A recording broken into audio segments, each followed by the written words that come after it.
Introducing. Oh, wow. 2 at a time here. You know what's neat? I'm going to tell you something. Betty.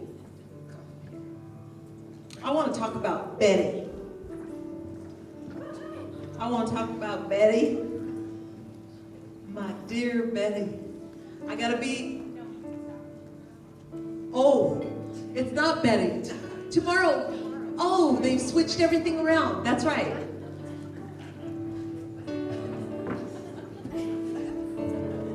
Good morning, Your Majesty. There's a lot of stuff going on inside of me you don't even know right now. I'll talk about it later where my brain is all, get up here so we can get you going. We gotta get you going because I need you for my brains. We all know who she is. She's the dynamic lead. Your brain. I get my own brain. No. Dr. Caroline is an answer to prayer also. I asked God. Well, I used to teach her stuff with my free life coaching because I was so hungry to know about how this worked. And so God, being who he is, led me to one of the greatest neuroscientists in the world. He is a neuroscientist. Preaches at the neuro ministry.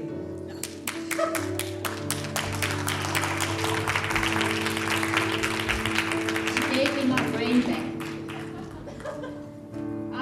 This is a female brain, and this is a male brain. It's not really true. The male brain's actually bigger than the female brain by about 2 pounds, but it was 0.2 pounds, I should say. But it's not about size, it's all about connections.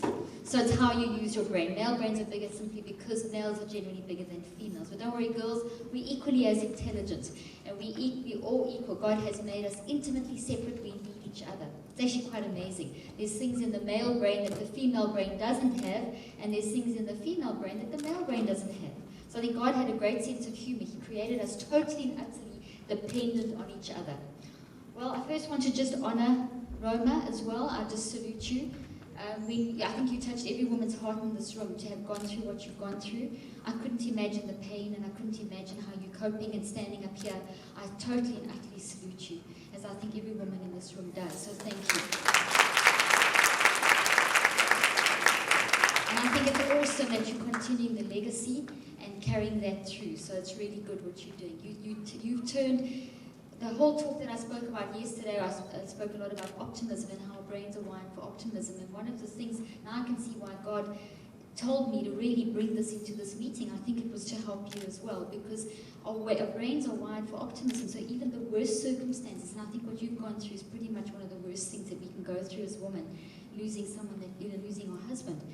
And how our brains are wired for positive, and how we can take those terribly painful events and turn them into seeing the silver lining, almost like the philosopher's stone that we can take and turn the lead into gold. And you've chosen to take your pain and sow it back into people. So thank you for that lesson. I really do salute you. I think it's incredible. Wonderful. Now, I have so much to share with you that we're going to have a serious miracle from God happening. In fact, a wonder miracle from God happening today. So I'm going to get as practical as I can. I'm going to teach you a lot. I'm going to say a huge amount. Write down the stuff, and I have to stress that my programs are in my book. What I'm speaking about today, I cannot fit everything into the session, but I'm going to teach you as much as you can. What I'm teaching you yesterday, what I taught you yesterday, what I'm teaching you today is in this book. That's the Who Switched Off My Brain, with that little gold bar across the side.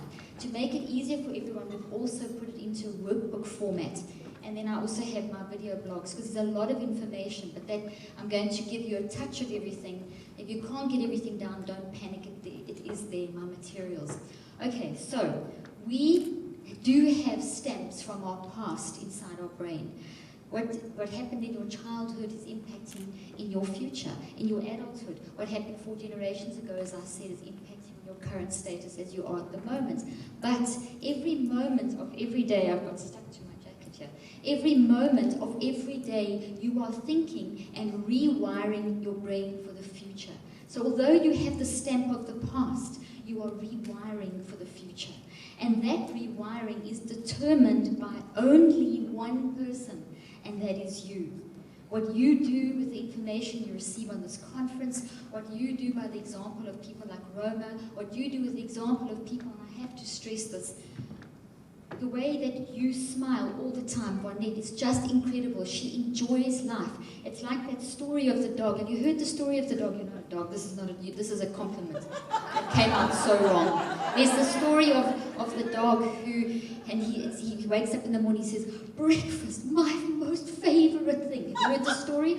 Playing with the cat, my most favorite thing. Sleep, morning sleep, my most favorite thing. Watching TV with my pets, the adults, my most, and he goes on and on and on about everything. This dog is just so, this is what you remind me of. My most favorite thing, everything. She just laughed. Mac and I, everyone, I think all of us are enjoying hers so much when she's laughing. And that is so good, because when you laugh, you release endorphins and enkephalins in your brain. Your brain becomes absolutely fertile for optimism to operate. It sets the reward circuit into complete drive mode, and your whole brain processing works around the reward circuit. You've probably heard of the concept of the reward circuit, because that's the thing that's attacked by people that are addicts, whether it's drugs, alcohol, pornography, or whatever. That the reward circuit is the same circuit that you actually use to process information and to build thoughts. And it's the reward circuit that I'm teaching you about in these 5 steps that you use to rewire your brain. And when you laugh, and when you enjoy life, and when you approach life in the way that you are showing us how to approach life, and handling things the way you're showing us, and the way the other speakers have shown us, when you take these attitudes, you are just laying down the most incredible stamp for your future. So there's just so much good in having a good attitude. Your whole brain is wired for a good attitude. And that's why I'm here as a neuroscientist, to teach you to take these wonderful stories and these wonderful testimonies that we hear on conferences like this, and to take these stories as encouragement to do this stuff. So I tell you how to do this stuff, and you use their stories to encourage you. Does that make sense? Yes. Because people, the stories that we hear from each other, the stories that we aspire to, in terms of, you don't want to be like that person, you'll make a lousy Annette and a lousy Roma, but you'll make a fantastic you. And that's what you want to do. You want to make a fantastic you, but be encouraged by each other. It's relationships. We carry each other. Sometimes we can't go on, but we can carry each other. But most of all, Jesus is carrying us through everything. There's a little film clip that I'm going to play at the end of my session today. Who's seen Lord of the Rings, the trilogy? The most phenomenal film. If you haven't seen it, go and see it. J.R. Tolkien, Christian, who wrote it. It's phenomenal. It is filled with symbolism of how we get through life. And I've chosen a little clip, and Norm has been fantastic in helping me splice a little clip together, because I wanted to capture. And when I was talking to Yvonne the other night, because I got this just a few days ago, and Yvonne was so excited. We were so excited on Tuesday, and I'm talking about this because this little clip shows you how, when you feel battered and bruised and absolutely wrecked by life, how it's not, you're not alone. You've got your friends, and if you can't carry on, your friends will carry you. And you'll see part of this clip where Frodo, who's carrying the burden of this ring that represents evil, it represents lust, it represents this burden of evil, and he has been assigned the task of taking this back to the source where it was created. So taking evil back to evil, and how he goes through this incredible perilous journey against all odds. So the whole trilogy is about the odds of the challenges of life that we move through. And he gets to the point where he's got to take it to Mount Doom, and nearly 6 hours of movie time later, or 7 hours or 8 hours, I think it's nearly 8 hours, he gets to the point where he cannot go on. And his friend Sam says, I can't carry your burden, because your burden is yours, but I can carry you. And that's what God says to us in terms of relationship. We can't carry your burden, we can't carry your burden, but we can carry you, and Jesus can carry you. And he carries him up the mountain to Mount Doom, where he's got to walk through and throw this ring back into the place where it was created, into this volcano. And then you see how he gets to the edge, and how he struggles to let go of the evil, how he struggles to release it, how there's this debate going on in his mind about, I don't know if I can. And that happens to all of us. You know, we hang on to these things. We have these things that we feel are comfort zones, or whatever they are, but we battle to let go of the lust, or the pride, or the whatever that evil is, and we've all got it. And then eventually how he there's this horrible little creature called Goliath that represents how when you succumb to evil, how your whole mind and body changes, and he lives this years, and he's thousands of years or 1,000 years old or something, but he's tormented and he's demented and he's ugly inside and out because of this lust after evil.